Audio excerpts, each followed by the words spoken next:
Yang dihasilkan dari encouragement apa? Inspirasi. Orang yang terinspirasi akan berani ngerjakan apa yang tidak mungkin dia kerjakan kalau tidak terinspirasi. Inspirasi menghasilkan passion dan energi sehingga dia bisa mengerjakan, menghasilkan lewat expectation.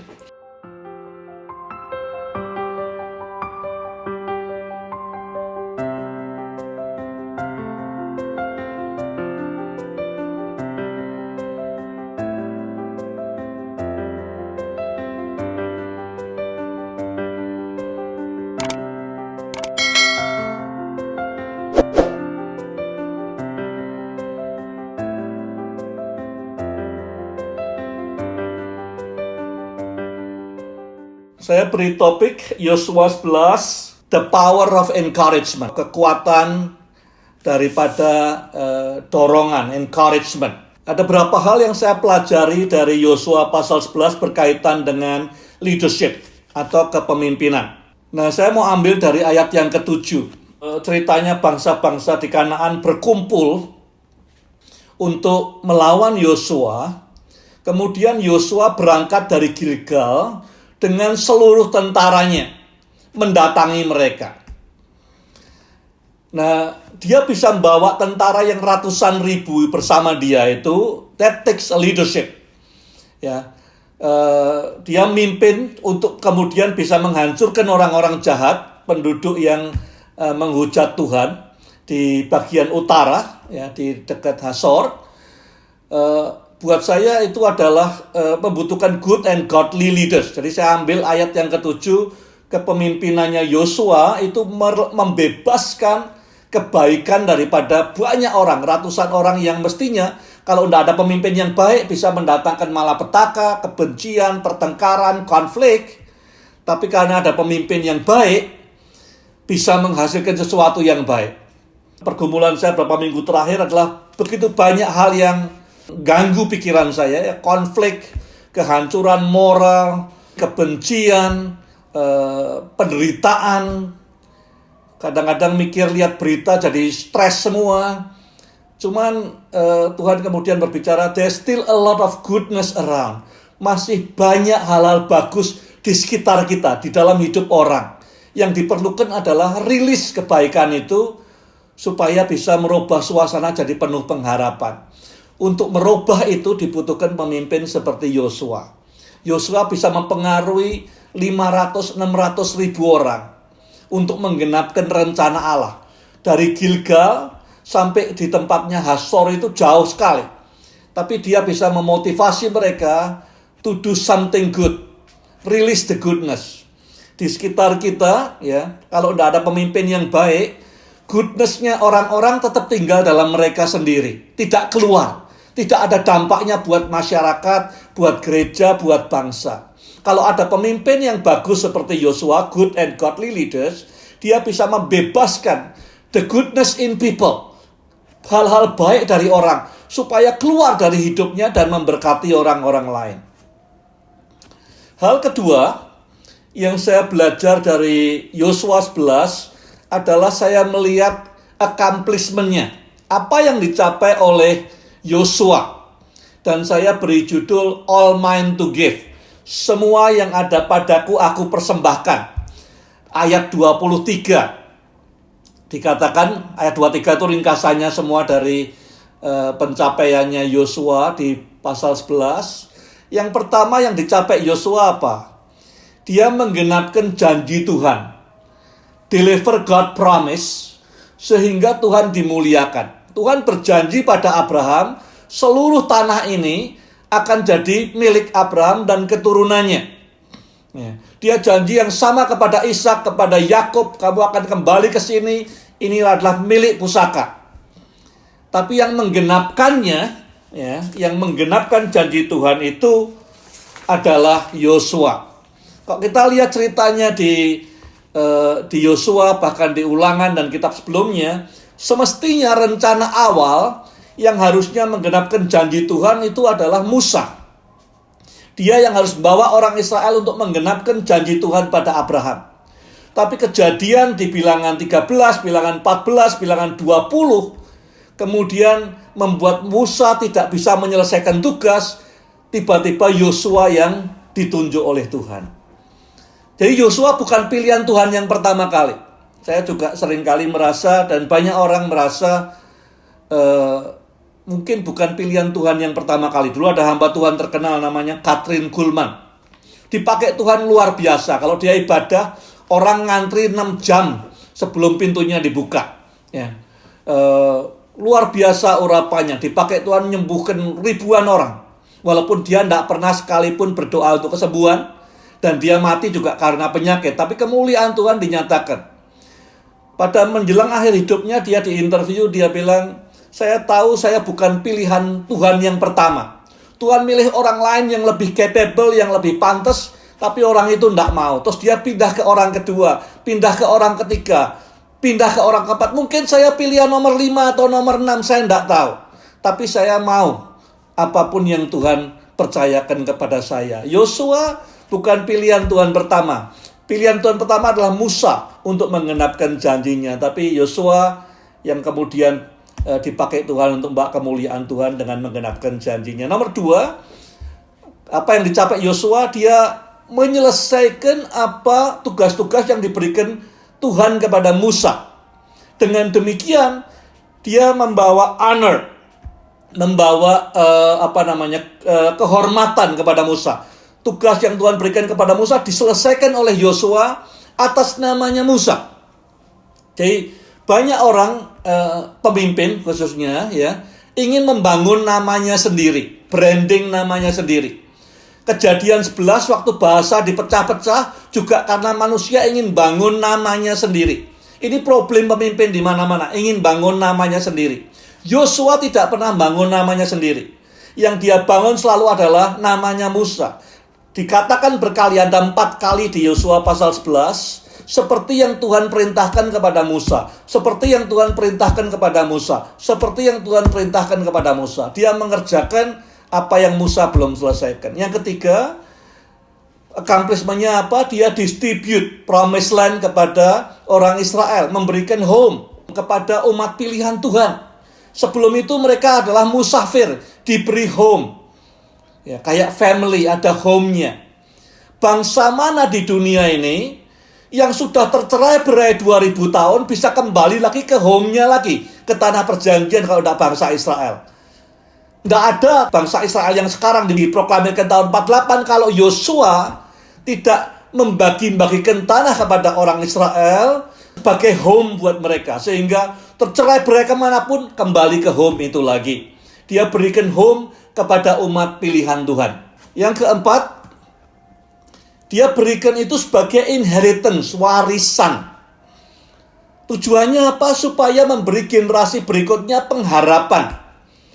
Bergenerasi-generasi sampai abad ke-20 mereka semua kembali memproklamirkan kemerdekaan Israel karena ini adalah tanah yang diwariskan. Bukan sekedar milik generasinya Yosua atau hakim-hakim, tapi ini diwariskan turun-temurun, dan warisan hukumnya di Israel tidak bisa dipindah tangankan. Ya. Kalau toh digadaikan, nanti jubile kembali lagi. Warisan itu milik mereka sampai hari ini. Jadi memberikan hope. Tadi memberi home buat generasi waktu itu, memberi hope buat generasi-generasi berikutnya. Dan yang kelima, dia berikan tanah itu rest. Ayat 23, istirahat, tidak ada perang lagi. Supaya apa? Supaya tanahnya subur, supaya bisa menghasilkan buah, supaya bisa memberkati orang yang hidup di atasnya. Dulunya, di Bilangan 13, mereka tidak berani masuk karena katanya tanahnya itu gersang dan orang yang tinggal di situ akan dimakan oleh tanah itu. Tapi Yosua memberi rest pada tanah itu, supaya tanahnya kembali subur, menghasilkan buah untuk orang-orang. Orang bertanya, Yosua, kamu dapat apa? Mana bagianmu? Kok semua untuk Tuhan, untuk Musa, untuk bangsa Israel, untuk generasi berikutnya, untuk tanah. Yang untuk kamu mana? Itu sebabnya saya beri judul All Mine to Give. Semua yang ada di Yosua dia berikan. Nanti di pasal 24, dia berkata, aku dan keluargaku, kami memutuskan melayani Tuhan. Ya. Jadi apa yang dia dapat? Keluarga yang melayani Tuhan, yang memuliakan Tuhan. Ini accomplishment Joshua yang tidak cari untuk dirinya sendiri. Nomor satu buat Tuhan. Tuhan dimuliakan. Janjinya digenapkan lewat hidupnya Joshua. Dua, Musa. Musa tugasnya diselesaikan Joshua. Ketiga, Israel, umat Tuhan, umat Kristen kalau perlu hari ini. Ya. Dimana diberi home, diberi community. Yang keempat adalah generasi berikutnya diberi pengharapan. Yang kelima, tanah, diberi istirahat. Kita lihat di pasal 11 ini ada 4 kali dikatakan bahwa sesuai dengan apa yang diperintahkan Tuhan kepada Musa. Itu ayat 12, ayat 15, ayat 20, ayat 23. Leadership lesson apa yang saya belajar dari Yosua? Nomor 1, Yosua ini learner. Dia belajar, dia observe, mengamati pemimpin-pemimpin lain. Ya. Dia tidak menganggap pemimpin lain semua saingan, tapi tempat di mana dia bisa belajar. Baik lewat kegagalan pemimpin lain, lewat keberhasilan pemimpin lain. Dia amati Musa sedemikian rupa sampai dia tahu apa expectation Tuhan terhadap Musa. Sehingga dia bisa mengatakan, ini loh, seperti yang Tuhan harapkan dari Musa. Ini seperti yang Tuhan minta dari Musa. Ini yang seperti Tuhan perintahkan kepada Musa. Dia ngerti apa yang Tuhan harapkan pada Musa, ya, vision, expectation, sehingga dia kemudian mengadopsi itu dan menyelesaikan itu. Nomor 1, learn, observe pemimpin-pemimpin lain. Banyak pemimpin-pemimpin di dunia itu self-absorbed. Ya, dia ingin semua orang perhatikan dia. Dia egonya menjadi besar, ingin semua orang lihat dia di atas panggung. Tapi Yosua beda, dia justru lihat pemimpin lain dan belajar jadi pemimpin yang lebih baik. Nomor 2, saya belajar apa dari Yosua? Tidak hanya dia belajar dari pemimpin lain, dia belajar menghormati pemimpin-pemimpin sebelum dia. Ya. Banyak kali kalau kita dapat tanggung jawab baru, entah jadi direktur baru atau pemimpin baru, gembala baru, kita biasanya ingin membangun legacy kita dengan merendahkan pemimpin sebelum kita. Pemimpin sebelum kita tidak ada visinya lah, kurang bagus manajemennya lah, inilah itulah. Tapi sebaliknya Yosua justru menghormati Musa, menghormati pemimpin sebelumnya. Dia mengucap syukur untuk Musa. Kita bisa ada di sini karena ada pemimpin-pemimpin sebelum kita yang sudah mendahului kita. Kita berdiri on the shoulder of giants, gitu kira-kira ya. Kita boleh tidak setuju, tapi tetap harus respect other leaders. Yang ketiga, completed. Mencoba memperlengkapi, menyelesaikan apa yang kurang di pemimpin-pemimpin lain. Nah, zaman sekarang banyak pemimpin yang compete, mau bersaing, bukan complete. Ya, tapi Yosua coba complete. Ya, dia coba melihat di mana dia bisa melengkapi para pemimpin lain. Melengkapkan apa yang belum lengkap di antara pemimpin-pemimpin lain. Bukan compete, bukan bersaing. Dia mendengar baik-baik apa yang dikatakan Musa untuk bisa adding value. Ya, dia mendengar baik-baik Musa supaya dia bisa complete, bukan compete dengan pemimpin-pemimpin lain. Nah, berikutnya yang saya pelajari dari Yosua adalah deal with your fear. Kita pernah belajar bahwa semua kita pada waktu tertentu ada rasa fear, ada rasa doubt, ragu-ragu. Ya. Nah, saya kembali mengambil kata-kata seperti yang diperintahkan Musa, yang tadi sudah disebutkan tadi. Ada hal yang menarik. Kalau saudara ingat di Bilangan pasal 13, waktu itu Musa ngirim 12 pengintai. Kemudian mereka 12 orang kembali kepada Musa, 10 diantaranya menyebarkan kabar buruk. Alasannya kenapa bangsa Israel tidak mau masuk ke tanah perjanjian waktu itu ada 3 hal. Dan itu menyebabkan kemudian harganya mahal. Karena 10 pemimpin yang salah melihat dan menyebarkan kabar busuk, akibatnya ratusan ribu orang mati di padang gurun dan mereka harus menunggu 38 tahun lagi. Di Bilangan 13 ayat 28, laporannya pemimpin-pemimpin yang menyebarkan kabar busuk mengatakan, kita tidak bisa masuk mengalahkan menduduki tanah Kanaan karena di sana banyak kota-kota yang berkubu. Semua kota berkubu dihabisin sama Yosua. Jadi sengaja dia pilih semua kota berkubu, kota berbenteng itu yang dikalahkan semua dulu. Nanti setelah itu baru dibagi wilayahnya per suku, sisanya yang belum dikalahkan, tiap-tiap suku yang harus bereskan.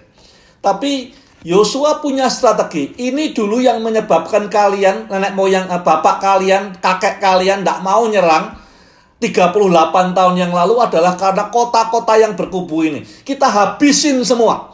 Ada 31 raja yang memerintah di kota yang berkubu, dihabisin semua oleh Yosua. Face your fear. Yang ditakuti mereka pertama, kota berkubu dihadapi oleh Yosua. Sengaja bawa semua pasukan untuk menghabisi mereka, supaya tiap orang Israel bisa deal dengan ketakutannya. Yang kedua, mereka berkata juga dalam laporannya di Bilangan 13 ayat 28, 29, dan 33, ada banyak raksasa-raksasa, keturunan Enak.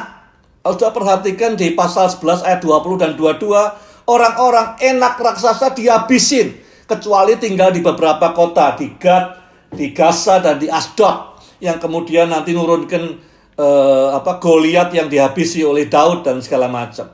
Tapi mereka yang membahayakan, yang ditakuti, yang ditemui oleh mereka waktu mengintai dulu, ya, itu di Hebron dan di mana-mana itu dihabisin semua oleh Yosua. Dan dia bawa seluruh pasukan supaya lihat, ini loh dulu fear-nya yang menyebabkan kita harus berkelana 38 tahun. Bapakmu semua mati di padang gurun karena ini. Kita hadapi sekarang. Yang ketiga adalah he took the whole land.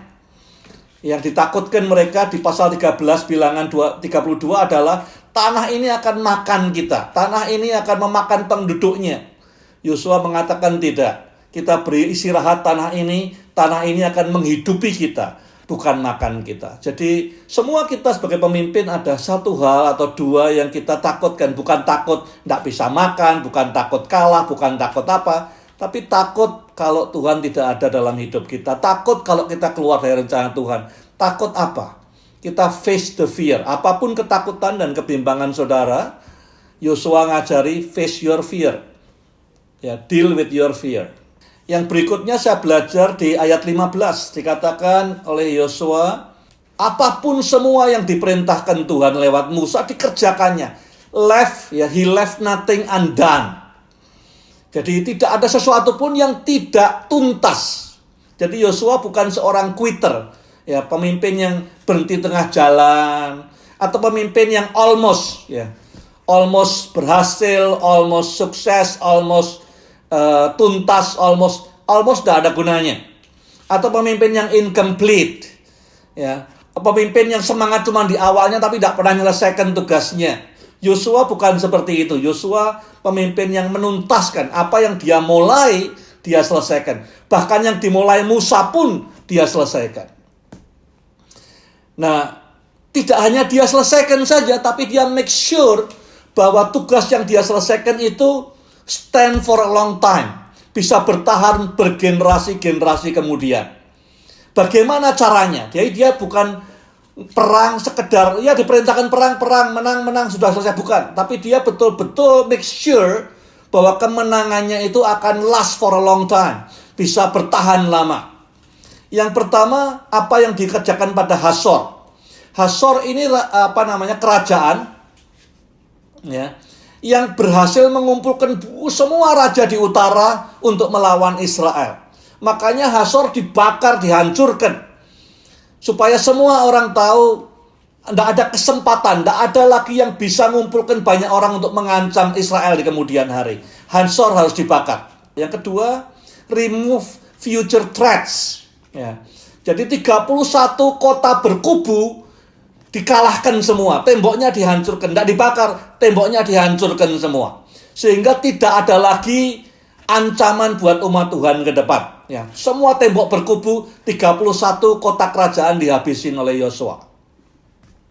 Yang ketiga, Setelah semua kota berkubu 31 dihabisin, kemudian nanti di ayat 12, pasal 12, 13 dia mulai bagi-bagi.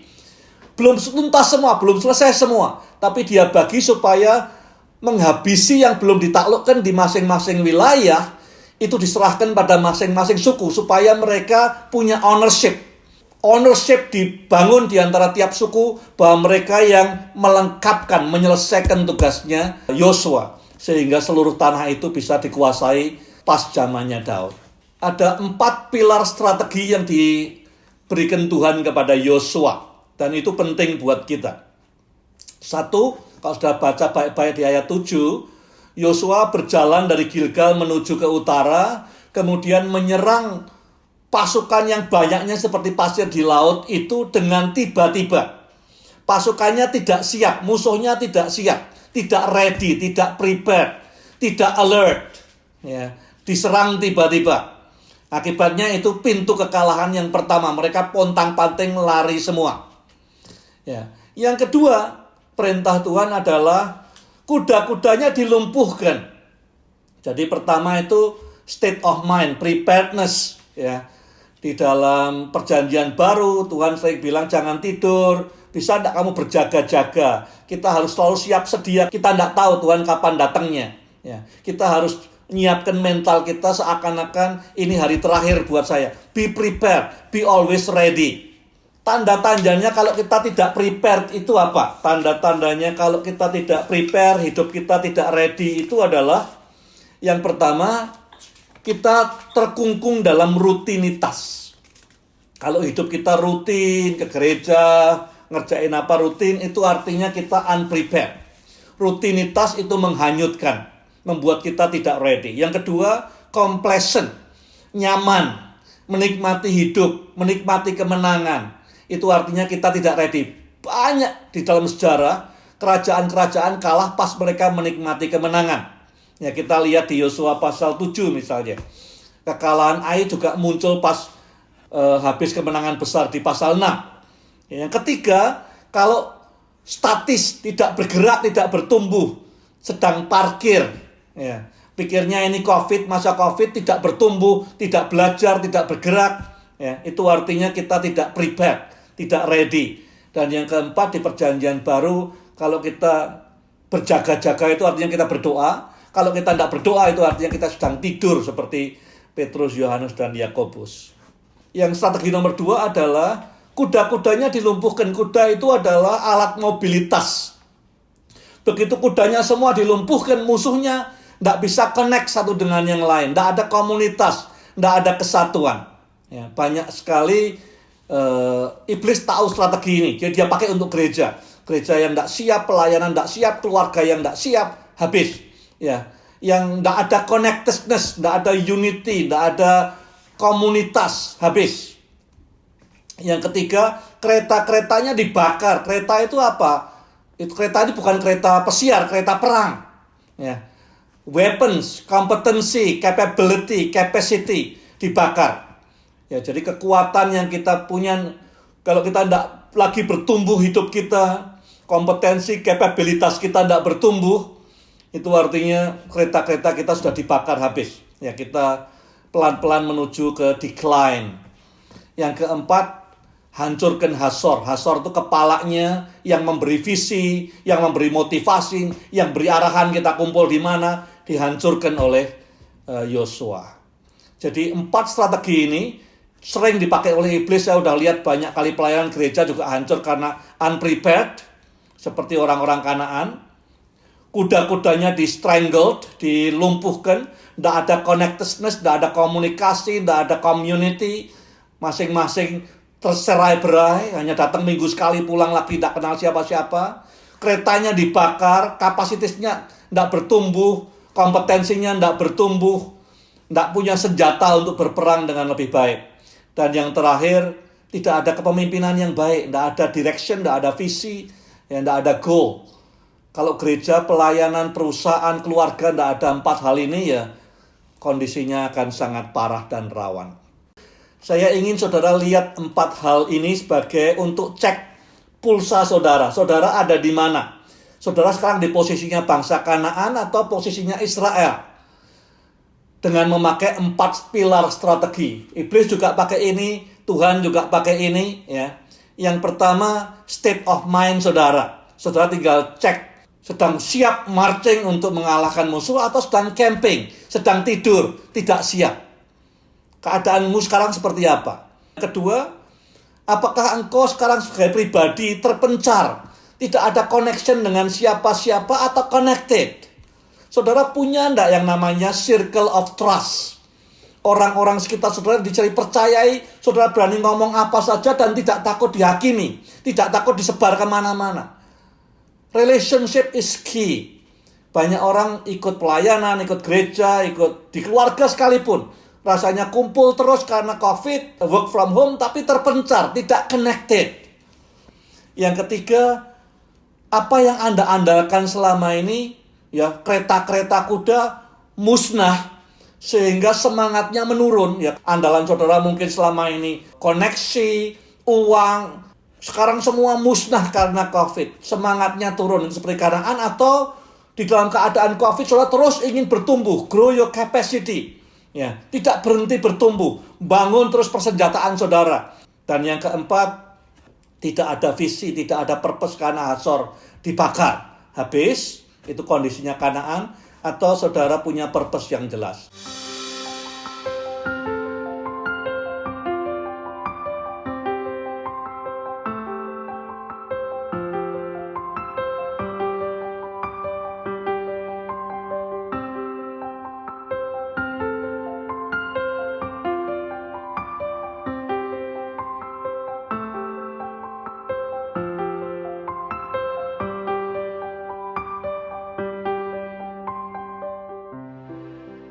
Kalau sudah perhatikan, seringkali Yosua itu memakai stone.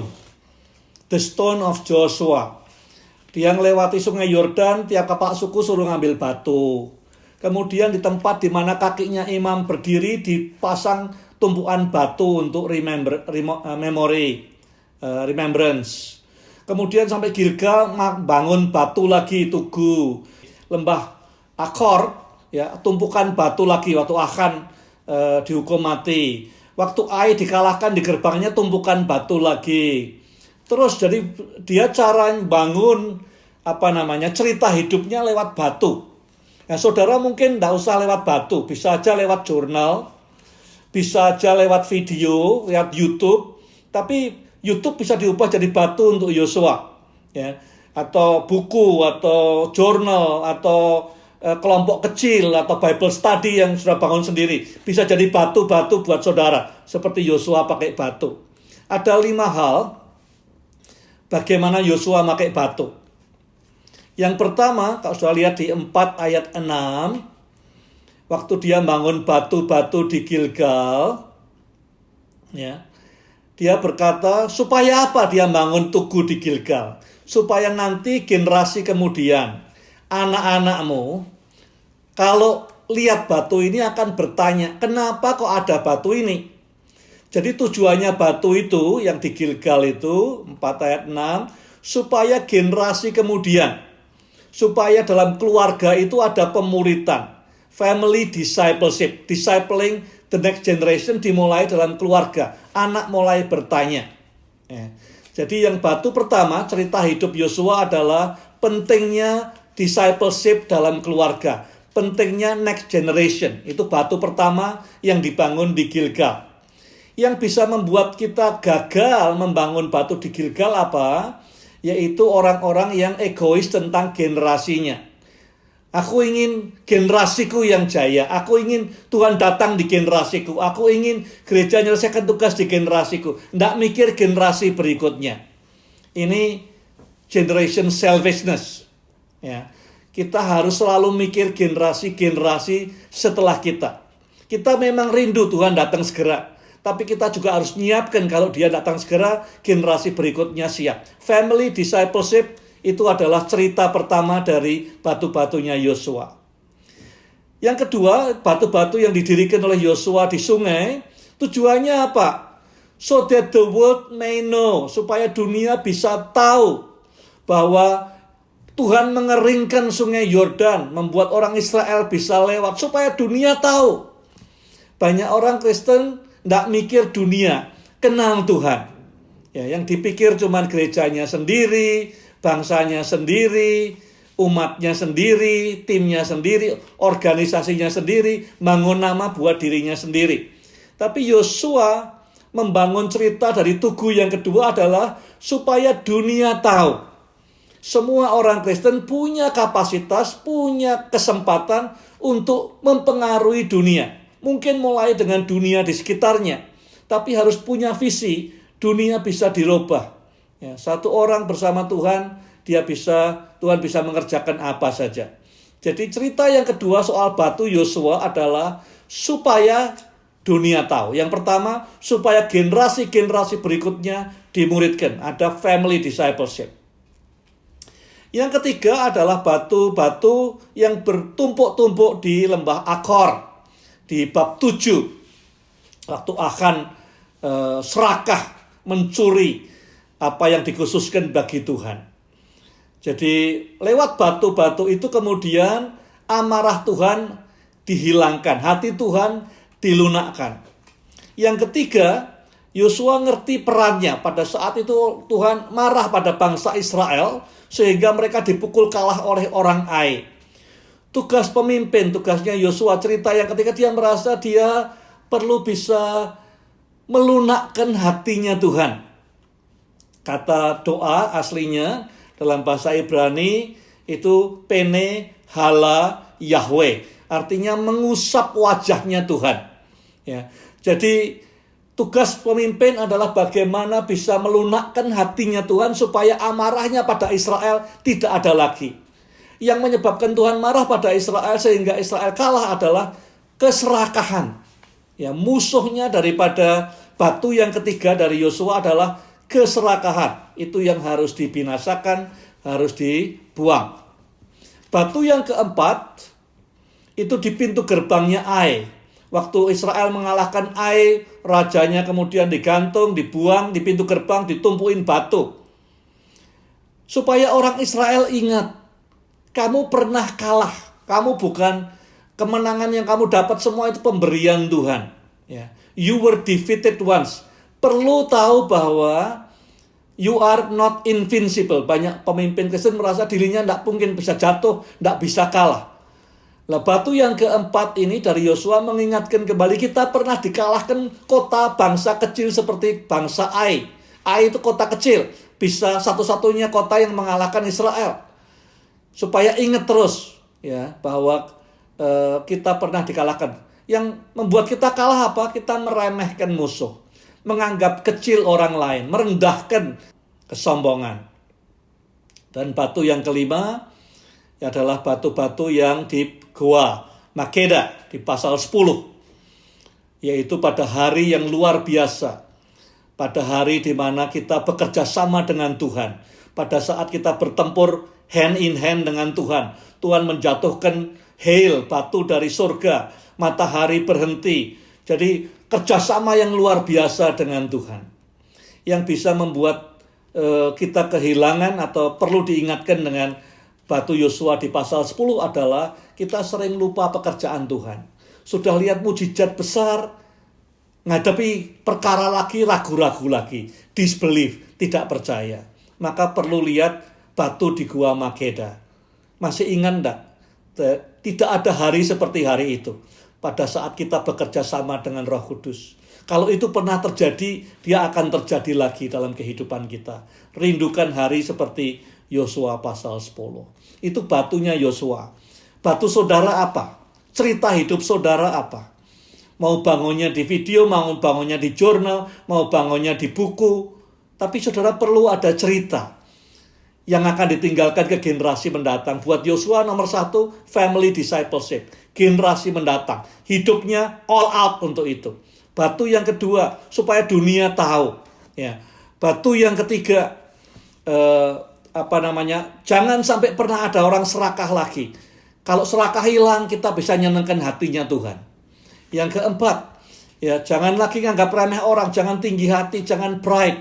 Ya, kita pernah kalah karena kita anggap remeh orang lain. Kita anggap diri kita paling kuat. Dan yang nomor 5, Bayangkan pengalaman kita bersama Tuhan selama ini. Luar biasa. Rindukan terus, harapkan lagi hari besar waktu kita bekerja sama dengan Roh Kudus. Bagian yang terakhir daripada penutup ini, kalau sudah perhatikan, baca dari pasal pertama sampai pasal 11, berkali-kali Tuhan memberi encouragement, dorongan pada Yosua. Pasal 1 ayat 7, ayat 9, ayat 18, pasal 8 ayat 1, pasal 10 ayat 8, pasal 11 ayat 6. Ya. Tuhan Israel, Yosua mengalahkan 31 kerajaan, menguasai seluruh tanah Kanaan. Ya memang Tuhan bantu dengan beberapa batu turun dari surga. Yosua dapat tambahan waktu di mana matahari berhenti katanya. Tapi lebih daripada itu yang diberikan Tuhan apa? Encouragement. Nah, di dalam diri kita masing-masing kita punya senjata yang free untuk dipakai, tapi jarang kita pakai. Powerful sekali senjata ini. Bisa ngerubah bangsa, bisa ngerubah masyarakat, tapi jarang kita pakai.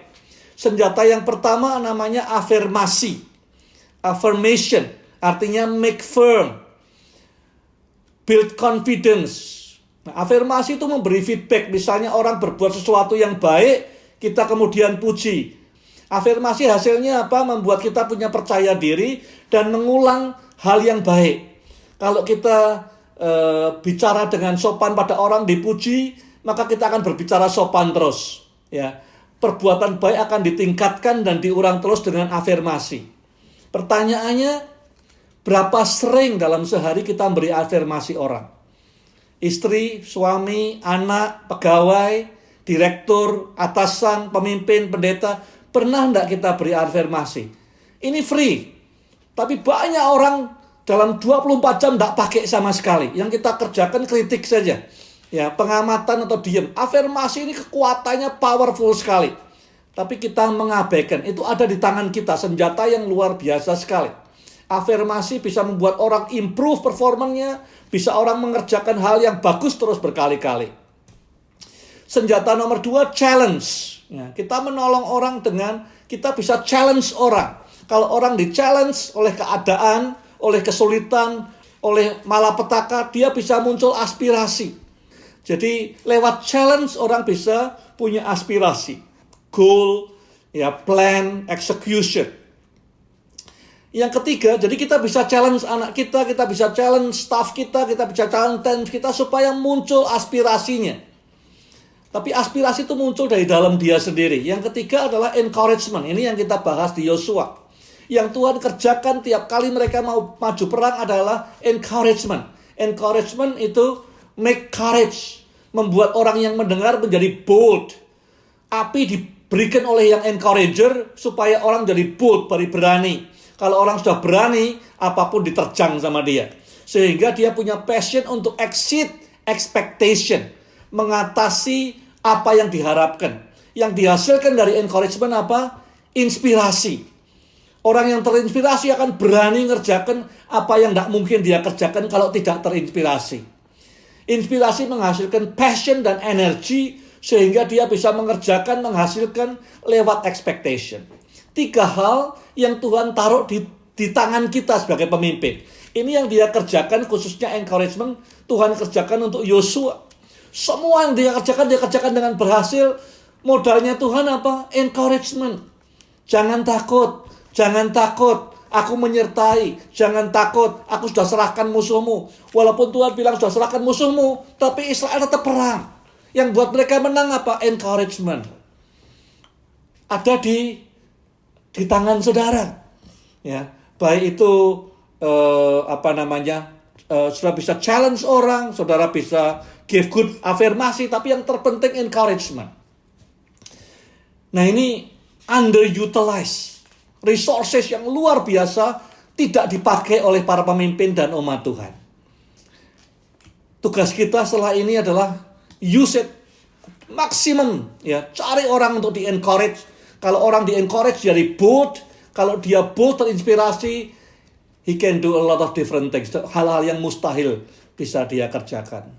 Ya, tugas kita sebagai good steward adalah menggunakan apa yang Tuhan percayakan pada kita. Encouragement itu artinya Ya kalau Tuhan encourage, dia berkata, aku menyertai.